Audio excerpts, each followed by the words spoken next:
सासूबाई, तुम्हाला पाहून मला माझ्या मोलकरीणची आठवण येते. तीही हुबेहूब तुमच्यासारखी दिसते. नाही नाही, तिचे कपडे तुमच्यापेक्षा चांगले आहेत. तुम्हाला माझी सासू म्हणायलाही लाज वाटते. माहित नाही किती दिवस तुम्हाला माझ्या सोबत ठेवावे लागेल. माझं या घरात चालत असतं तर मी तुला आणि त्या म्हाताऱ्याला आजच घरातून हाकलून देईन. हा म्हातारा दिवसभर घरातच खोखत असतो. काही कामाचे तर नाहीत. वरून तुम्हा दोघांना दवाखान्यात घेऊन जाऊ लागते. तुम्ही दोघे माझ्यावर ओझे बनून बसले आहेत. किचनमध्ये भांडी धुत असलेल्या निर्मलाजी आपल्या सुनेचे बोलणे ऐकून वाईट वाटत. सून आणि मुलाच्या घरी आल्यापासून त्यांना सुनेकडून असे कठोर शब्द ऐकावे लागतात. सून निर्मलाजींना उपचारासाठी थोड्या पैशाच्या नावाखाली घरातील संपूर्ण काम करायला लावतात. तिला पाहिजे तेव्हा सून तिच्या सासू सासरे यांचा अपमान करते. हेमा तिची जेवलेली भांडी आणते आणि निर्मलाजींना घासायला लावते. डोळ्यातील अश्रू पुसत निर्मलाजींनी सर्व भांडी धुतली आणि स्वयंपाकघर साफ करून नवऱ्याच्या खोलीत येऊन बसल्या. आपल्या बायकोचा उदास चेहरा पाहून विवेक बाबूंनी कोटवर पडून विचारलं, काय झालं निर्मला? तुझा चेहरा का फिका पडलाय? आज पुन्हा सून तुम्हाला काही बोलली का? निर्मलाजी नकारार्थी मान हलवतात पण विवेकजी समजतात की सून नक्कीच काहीतरी बोलली आहे. पण तिच्या असहायतेमुळे काही सांगत नाही. खरं तर काही काळापूर्वी विवेकजी आणि निर्मलाजी त्यांच्या छोट्या गावात राहत होते. जिथे ते एक छोटेसे किराणा दुकान चालवत होते. आणि त्या दुकानात इतके पैसे कमवत होते की ते त्यांच्या अन्नाचा खर्च भागवू शकत होते. अमर हा निर्मलाजी आणि विवेकजी यांचा एकुलता एक मुलगा. विवेकजींनी आपल्या मुलाला एका छोट्याशा दुकानात शिकविले आणि त्याला इतके सक्षम केले की आज तो एका बँकेत मोठा अधिकारी आहे. एके दिवशी विवेकजींना रात्री अचानक अर्धांगवायू झाला. मध्यरात्रीच निर्मलाजींनी आपल्या मुलाला फोन केला. बाला, तुझ्या वडिलांना अर्धांगवायू झाला आहे. तुम्ही लोक लवकर घरी या. काय करावे समजत नाही. अमर अर्धा झोपेतच आईला म्हणाला, आई, तू मध्यरात्री फोन करतेस आणि तू माझी सगळी झोप भंग केलीस. जे काही झाले आहे तुम्ही जरा तिकडे बघा. मी कुठे मध्यरात्री येऊ? मी इतक्या लवकर येऊ शकणार नाही आणि फोन ठेवला. निर्मलाजी घाईघाईने खाली पडल्या. त्यामुळे त्यांच्या गुडघ्याला आणि कोपरांना ओरखडे आले. ती धावत शेजारी गेली आणि शेजारी राहणाऱ्या संतोषजी विवेकजी यांना दवाखान्यात घेऊन गेली. जिथे त्यांच्यावर 4 दिवस उपचार सुरू होते. पण या 4 दिवसात त्यांच्या मुलाचे बघायला सुद्धा आला नाही. ना तो आला ना आईला फोन केला बाबा कसे आहेत विचारायला. निर्मलाजींनी आपल्या मुलाला फोन केला तेव्हा त्यांनी नकार दिला की आई, मी सध्या ऑफिसमध्ये आहे. हे अतिशय महत्त्वाचे काम आहे. तुझ्याशी आत्ता मी बोलू शकत नाही. बिचारी निर्मलाजी इकडे तिकडे धावत होत्या, काळजीत होत्या. पण त्यांचा मुलगा आणि सून त्यांच्या वृद्ध आई वडिलांकडे यायला तयार नाहीत. निर्मलाजी पुन्हा काळजीत पडतात आणि आपल्या मुलाला फोन करतात आणि म्हणतात, बेटा, तुला येता येत नसेल तर हरकत नाही. निदान पैसे तरी पाठवा. कारण तुझ्या वडिलांनी दुकानातून जे काही पैसे कमवले ते उपचारासाठी वापरले. आता माझ्याकडे एक पैसाही शिल्लक नाही, जो मी त्यांचा उपचारावर खर्च करू शकतो. मोठ्या कष्टाने मुलाने वडिलांच्या उपचारासाठी 5,000 रुपये पाठवले. पण 5,000 रुपयांत काय होते? ते 10 दिवसात खर्च झाले. निर्मलाजी पुन्हा आपल्या मुलाला म्हणतात, बेटा, तू तुझ्या वडिलांना स्वतःकडे का बोलावत नाहीस? आम्ही दोघे तुमच्याकडे आलो तर तुम्ही आमची काळजी घेत राहाल. आणि तुमच्या शहरात मोठी हॉस्पिटल्स आहेत. तुमच्या वडिलांना सहज दाखवू शकता. सुरुवातीला मुलगा आई वडिलांना नेण्यासाठी तयार नाही झाला. पण नंतर जवळच असलेल्या आणखी 4 नातेवाईकांनी मुलाला फोन करून विचारले की, तू कसला मुलगा आहे? आई वडिलांना गावात सोडले आहे. येथे त्यांची काळजी घेणारे कोणी नाही. तुम्ही चांगल्या शहरात राहता. तिथे मोठे डॉक्टर आहेत. मग तुम्ही त्यांना स्वतःकडे का नेत नाही? मुलाला 4ही बाजूंनी फोन येऊ लागल्यावर त्याला त्याच्या आई वडिलांना बोलावणे भाग पडले. मात्र सून यासाठी अजिबात तयार नव्हती. तू तुझ्या आई वडिलांना या घरी का बोलावतोस? म्हणून हेमाने पतीशी खूप भांडण केले. मला ते अजिबात आवडत नाही. दिसायला हुबेहूब गावाकडचे दिसतात. त्यांना कसे कपडे घालायचे हेही माहीत नाही. आणि कसे बोलावे हे देखील माहीत नाही. मोठ्या कष्टाने अमर हे मला तिच्या आई वडिलांना घरी आणण्यासाठी राजी करतो. तो म्हणतो तू काळजी करू नकोस हेमाननी. मी जेवढे वडिलांवर खर्च करीन तू तेवढे माझ्या आईकडून घरची कामे करून घे. आपण आपले सगळे पैसे वसूल करून घेऊ. हेम कसे तरी सासू सासऱ्यांना बोलवायला मान्य झाली. निर्मलाजी आणि विवेकजी त्यांच्या सून आणि मुलाच्या घरी आले होते. त्या दिवशी सुनेने घरी जेवणही बनवले नाही. आई बाबा आल्याबरोबर दोघेही बाहेर गेले आणि जेवण केले. आईने मुलाला जेवण्यासाठी विचारले तेव्हा मुलगा म्हणाला हेम आईला किचन दाखव. हेमा ही पटकन उठली आणि सासूला घेऊन स्वयंपाकघरात गेली. सुनेने सासूला पाणी सुद्धा विचारले नाही. एवढ्या दुरून आल्यामुळे निर्मलाजी थकल्या होत्या. आपल्या सुनेच्या घरी जाऊन तिचं असभ्य वर्तन पाहून तिला खूप वाईट वाटलं. त्यांनाही एकदा जाणवलं की सून आणि मुलाच्या घरी येऊन त्यांनी चूक केली आहे का. दुसरीकडे नवऱ्याला बघितल्यावर ती विचार करू लागली. मी पण माझ्या घरात काम करायचो. पण इथे माझ्या मुलाने त्यांना मोठ्या दवाखान्यात नेले तर ते लवकर बरे होतील. काम करून तर कोण बारीक नाही होणार. त्यांनी सर्व अन्न शिजवले. जेवण झाल्यावर सून येते आणि सासूला सांगते, किचनमध्ये पडलेली भांडी मला अजिबात आवडत नाहीत. जेवण खाल्ल्यानंतर लगेचच सर्व भांडी स्वच्छ करा. आता एकही असा दिवस होत नव्हता की ती दररोज तिच्या सासू सासऱ्यांचा सतत अपमान करत असे. एके दिवशी तिचे काही मैत्रिणी तिच्या घरी आल्या होत्या. हेमाने सासूबाईंना सांगितले की सगळ्यांसाठी चहा नाश्ता तुम्हीच घेऊन या आणि कोणाच्याही समोर तोंड उघडण्याची किंवा बोलण्याची गरज नाही. आपले तोंड बंद करून शांतपणे उभे राहा. निर्मलाजी त्यांच्या सुनेच्या मैत्रिणींसाठी चहा आणि नाश्ता तयार करत होत्या. त्यापैकी एक बोलली, हेम तू तुझी मोलकरीण बदलली आहेस का नवीन ठेवली आहेस का. हेम म्हणते हो, माझी मोलकरीण नुकतीच गावाला गेली आहे. ही तिच्या गावची आहे. काही दिवसासाठी ठेवली आहे. ती आल्यावर मी हिला काढून टाकीन. आपल्या सुनेचा असा अपमान ऐकून निर्मलाजींच्या डोळ्यात पाणी आले. निर्मलाजी पटकन किचनच्या दिशेने जाऊ लागली. मग हेम मागून म्हणाली, हे सर्व ग्लास रिकामे आहेत. हे घ्या आणि ते लगेच स्वच्छ करा. कारण ते काचेचे ग्लास आहेत जेणेकरून ते तुटू नये. ते खूप महाग आहेत. निर्मलाजींना ग्लास साफ करायचे नव्हते.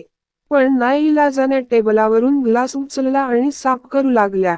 स्वयंपाकघरात गेल्यावर निर्मलाजींच्या हातून एक काच फुटला. काच फुटल्याचा आवाज ऐकून हेम किचनमध्ये आली. बऱ्याच मैत्रिणींसमोर ती निर्मलाजी बद्दल वाईट बोलली आणि त्यांना खूप शिव्या दिल्या. आज निर्मलाजींना खूप वाईट वाटत होतं. किचनमध्ये बसून ती विचार करते की आपण घरी असतो तर बरे झाले असते.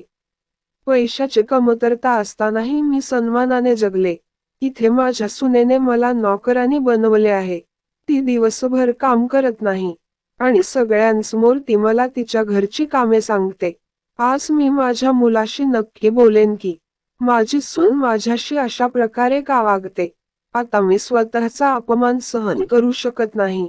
त्या दिवशी निर्मलाजींचा इतका अपमान झाला होता की त्यांना काहीही खावेसे वाटत नव्हते. त्यांना काही काम करूसी वाटत नव्हते. संध्याकाळी मुलगा घरी आल्यावर निर्मलाजी आपल्या मुलाला म्हणाल्या, बेटा आता तू मला घरी जाण्यासाठी तिकीट काढ. आता तुझ्या वडिलांची तब्येत पूर्वीपेक्षा बरी झाली आहे. जाण्याआधी त्यांना एकदा डॉक्टरांना दाखव आणि महिनाभर औषधं घेऊन दे. म्हणजे मला तुझ्या वडिलांना पुन्हा पुन्हा आणावं लागणार नाही. आणि बेटा डॉक्टर फक्त तुमच्या शहरात आहेत. तुम्ही जाऊन डॉक्टरांना औषधे विचारा आणि आम्हाला गावाकडे पाठवा. आईचे बोलणे ऐकून मुलगा चिडतो आणि म्हणतो, आई तुला गावी जायचे असेल तर जा. मी तुला सांगणार होतो की तुझे सर्व सामान बांधून घरी जा.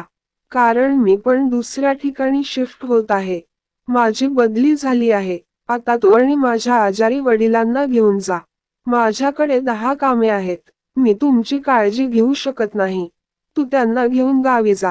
पुढच्या महिन्यातच आम्ही सर्व सामान घेऊन निघू. पुढच्याच महिन्यात मुलगा आणि सुनेने आपले सर्व सामान बांधून एका ट्रकमध्ये घेऊन जातात. आणि त्याच दिवशी सून आणि मुलगाही मुंबईला जातात. पण त्याने त्याच्या आई वडिलांना लखनौमध्ये भाड्याच्या घरात सोडले. घरात सामान नव्हते ना खाण्यापिण्याचे भांडे होते, कारण त्याने आधीच सर्व सामान बांधून पाठवले होते. निर्मलाजी गावाला जाण्यासाठी मुलाने आधीच तिकीट काढले होते. पण अचानक मुलाने एक आठवडा अगोदर जाण्याचा प्लॅन केला. म्हणून त्याने त्याच्या आई वडिलांना त्याच्या रिकाम्या फ्लॅटमध्ये राहण्यास सांगितले. मी 1 महिन्याचे पूर्ण भाडे भरले आहे. त्यामुळे आता तुम्ही अजून 1 आठवडा राहू शकता. मुलगा आणि सून यांची बदली झाली. किंवा त्याऐवजी त्यांनी त्यांच्या वृद्ध आईवडिलांपासून मुक्तता मिळावी, यासाठी त्यांनी बदली करून पळ काढला. त्यांना त्यांच्या आई वडिलांचे काय होईल याची त्यांना अजिबात पर्वा नव्हती. आपण आज कसे राहणार, दिवसभर काय खाणार, एका दिवसाचा जेवण तर निर्मलाजींनी कसे तरी तयार केले होते. कसा तरी एक दिवस निघून गेला. पण आता रिकामे घर त्यांना खायला धावत होते. त्यांना त्या घरात अजिबात बरे वाटत नव्हते. मग दुसऱ्या दिवशी ती पतीसोबत सोसायटीजवळ येऊन बसली.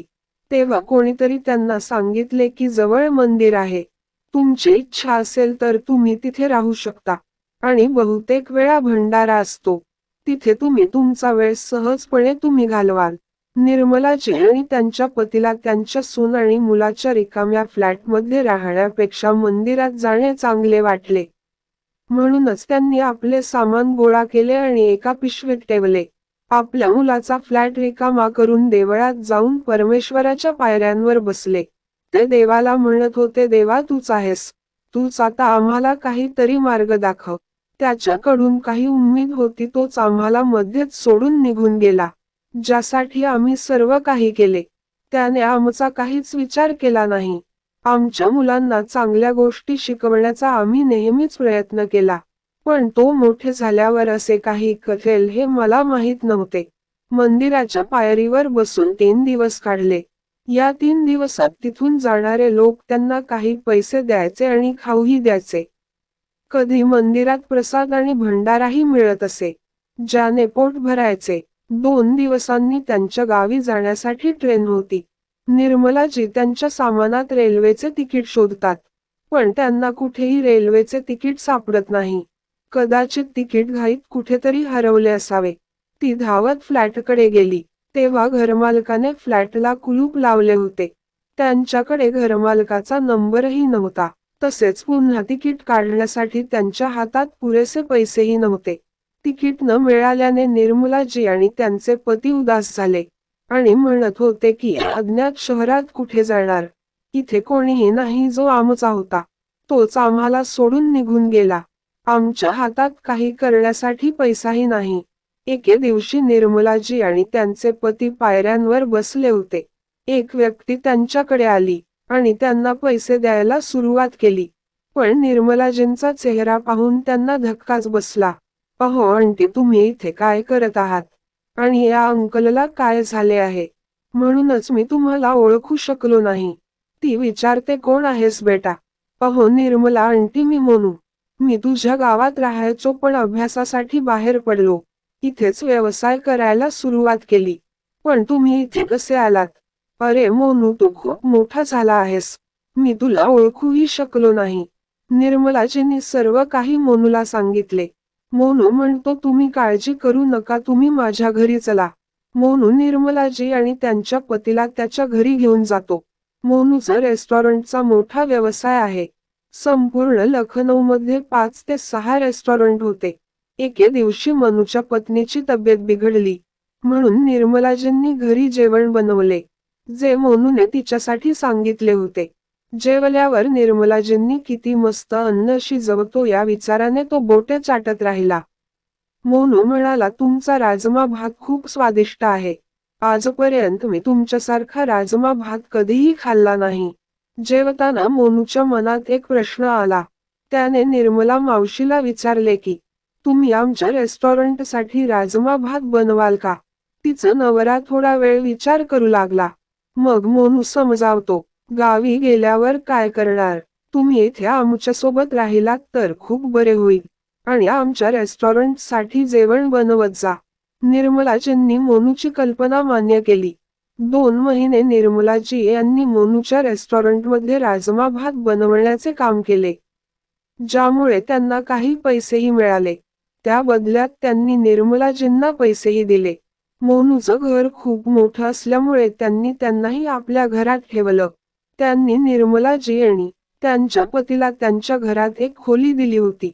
एक दिवस निर्मलाजी आणि त्यांचे पती मोनू यांना सांगतात की स्वतःचा एक छोटासा ढाबा उघडायचा आहे. आता माझी तब्येतही ठीक आहे, जेणेकरून मी माझ्या पत्नीसोबत काम करू शकेन. जर आपल्यालाही काही उत्पन्न मिळाले तर आपल्याला बरे वाटेल, की निदान आपण पैसे मिळवून आपला खर्च भागवू शकू. मोनू म्हणतो, ठीक आहे काका, मी लवकरच तुमच्यासाठी ढाब्याची व्यवस्था करतो. काही दिवसात निर्मलाजी शहराच्या मध्यभागी चौकात राजमा तांदळाचा ढाबा उघडतात. ढाबा उघडायला महिनाही लोटत नाही की सगळे आपल्या ढाब्यावर जेवायला यायला लागतात. असा स्वादिष्ट राजमा भात खाल्ल्यानंतर लोक त्याची चव विसरू शकत नाहीत. आता निर्मलाजींच्या ढाब्यावर लांबच लांब रांग असायची. तिथे लोक जेवायला पुन्हा पुन्हा यायचे. 4 ते 5 तासात रात्री तयार केलेला भात पूर्णपणे संपायचा. त्यानंतर ती तिच्या घरी यायची. हळूहळू निर्मलाजींचे नाव संपूर्ण शहरात प्रसिद्ध झाले. त्यांचा ढाबा खूप जोरात चालू होता. शिवाय मोनूही त्यांच्यासोबत यायचा आणि व्यवसाय कसा करायचा हे सांगत असत.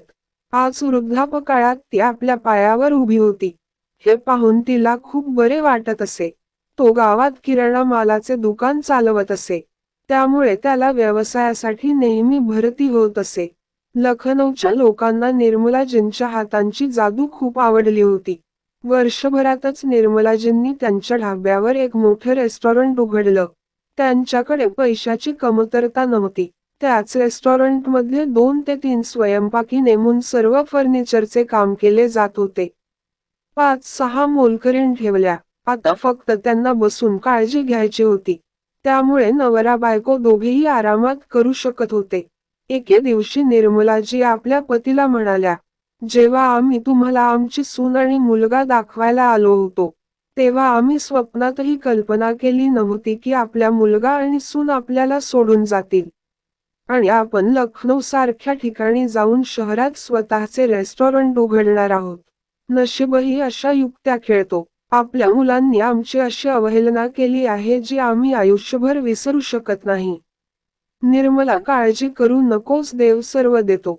देवाच्या दारात उशीर आहे पण अंधार नाही. एके दिवशी निर्मलाजी त्या मंदिरात गेल्या, जिथे सून मुलगा आपल्या सोडून गेली होती. मंदिरात नैवेद्य दाखवून ती पायऱ्या उतरत असताना तिला एक माणूस बसलेला दिसला. जवळ गेल्यावर तिला धक्काच बसला. तो निर्मलाजींचा मुलगा होता, जो दिसायला खूप पातळ झाला होता. आईला पाहताच त्याने तिला मिठी मारली आणि रडू लागला. आई, माझे सर्व काही उद्ध्वस्त झाले आहे. मी रस्त्यावर आलो आहे. खूप दिवसांपासून मी तुला शोधत होतो. गावीही गेलो होतो, पण मला तू सापडली नाही. आपल्या मुलाला पाहून निर्मलाजींना राग आला. त्यांना आपल्या मुलाशी बोलावेसे अजिबात वाटत नव्हते, कारण ज्या अवस्थेत तो त्यांना सोडून गेला होता ती जवळजवळ मरणासन अवस्थेत होती. जाण्याआधी त्याला आपल्या म्हाताऱ्या आई वडिलांची अजिबात काळजी नव्हती. निर्मलाजींनी आपल्या मुलाचा हात सोडला आणि निघून जाऊ लागल्या. मुलगा धावत आला आणि त्यांचे पाय धरले आणि म्हणू लागला, मी तुम्हाला सोडून तिकडे गेलो तेव्हा काही दिवसांनी हेम आणि माझा अपघात झाला, ज्यात माझा एक पाय कापावा लागला. तू बघ आई, माझा एक पाय प्लास्टिकचा आहे. शारीरिकदृष्ट्या अपंग असल्यामुळे मला माझे कार्यालयीन कामही करता येत नव्हते. बराच वेळ मी ऑफिसला गेलो नाही. तेव्हा ऑफिसच्या लोकांनी मला कामावरून काढून टाकलं. माझ्याकडे कोणतेही काम शिल्लक नसताना मी गावी परतलो. पण तुम्ही लोक तिथे नव्हते आणि आर्थिक अडचणीमुळे मी माझ्या शहरात परत आलो, जिथे मी आधी काम करायचो. कदाचित मला इथे नोकरी मिळेल या आशेवर, कारण मुंबईसारखे शहर खूप महाग आहे. दुसरीकडे खर्चाचे व्यवस्थापन करणे खूप कठीण आहे. मी आल्यापासून माझ्या डोळ्यात असेच विचार येत होते की मला तुम्हाला भेटता आले असते. मी तुमचा शोध घेतला आणि शेवटी आज मला तुम्ही मंदिरात सापडली. आईला इतकं व्यवस्थित पाहून मुलगा म्हणतो, आई मला मदत करा. माझी आर्थिक परिस्थिती अत्यंत बिकट आहे. तू माझ्या घरी ये. तिथून आम्ही सगळे तुमच्या सोबत जाऊ. आता मी तुला शोधले आहे. सर्व काही ठीक होईल. निर्मलाजींनी आपल्या मुलाच्या घरी जाण्यास नकार दिला नाही. जेव्हा ती आपल्या मुलाच्या घरी गेली तेव्हा तिने आपल्या मुलाला एका पडक्या घरात घेऊन गेल्याचे पाहिले. जेथे हेमा खाटेवर बसली होती. तिने फाटकी साडी घातली होती. तिथे असे दिसते जणू तिने बरेच दिवस नीट खाल्ले नाही. तिचे रूप अगदी मोलकरणीसारखे झाले आहे. जेव्हा हेमाने तिच्या सासूला महागडी साडी घातलेले पाहिले, हातात एक मोठा फोन असलेली पर्स घातली आहे हे पाहून तिला धक्काच बसला. आणि ती तीच सासू होती ज्याला ती कधी काळी मोलकरीण म्हणायची. अमर त्याची बायको हेमाला म्हणतो, हेम आता लवकर सामान बांध बघ माझी आई सापडली आहे. आई आता खूप छान जगते. आता ती आपल्याला तिच्या घरी घेऊन जाईल. आता आम्ही आमच्या आई आणि वडिलांसोबत राहू. निर्मलाजी म्हणतात, थांब अमर, तुला कोणी सांगितलं की मी तुला सोबत घ्यायला आलो आहे? आता मी तुला माझ्या घरी नेऊ शकत नाही. तू माझ्याशी जे केलेस ते मी तुला माझ्यासोबत ठेवू शकत नाही. आई, मी तुझा मुलगा आहे. तू मला असे कसे सोडू शकतेस? मी पण तुझी आई होते. तू मला सोडून गेला होतास. तुझे आई वडील कसे जगतील तू माझ्याबद्दल एकदाही विचार केला नाहीस. आई, असं बोलू नकोस. तू मला साथ दिली नाहीस तर माझे काय होईल? माझा नाश होईल. मी मरेन. निर्मलाजी निघू लागतात. मुलगा रडायला लागला. आई, जर तू मला सोबत नेणार नाहीस तर मला थोडे पैसे दे. म्हणजे मी माझ्यावर योग्य उपचार करू शकेन. मुला, मी तुझ्यासारखा कठोर नाही. शेवटी तू माझा मुलगा आहेस. म्हणूनच तुझ्या उपचारासाठी आणि योग्य आहारासाठी मी नक्कीच काही पैसे देईन. स्वतःहून चेक काढून निर्मलाजी चेक कापतात आणि आपल्या मुलाकडे देतात आणि म्हणतात, बेटा, आईचे मन तुला हे पैसे देते. पण आम्ही तुला आमच्या घरी ठेवणार नाही. म्हणून माझ्या घरी येण्याची अपेक्षाही ठेवू नकोस. निर्मलाजी त्यांच्या सून आणि मुलाला त्यांच्या घरी येऊ देण्यास स्पष्टपणे नकार देतात. असे बोलून निर्मलाजी आपल्या घराकडे निघाली. हेम आणि अमर त्यांच्या आईकडे बघतच राहिले. मित्रांनो, हा जगाचा नियम आहे की आपल्या चांगल्या वाईट कर्मांचे फळ आपल्याला लवकर मिळते. म्हणूनच नेहमी चांगले कर्म करण्याचा प्रयत्न करा आणि आपल्या पालकांना नेहमी आनंदी ठेवण्याचा प्रयत्न करा. मित्रांनो, तुम्हाला ही कथा कशी वाटली? जर तुम्हाला ती आवडली असेल तर कृपया आम्हाला कमेंट करून कळवा आणि कृपया चॅनेलला लाईक आणि सबस्क्राईब करा. धन्यवाद.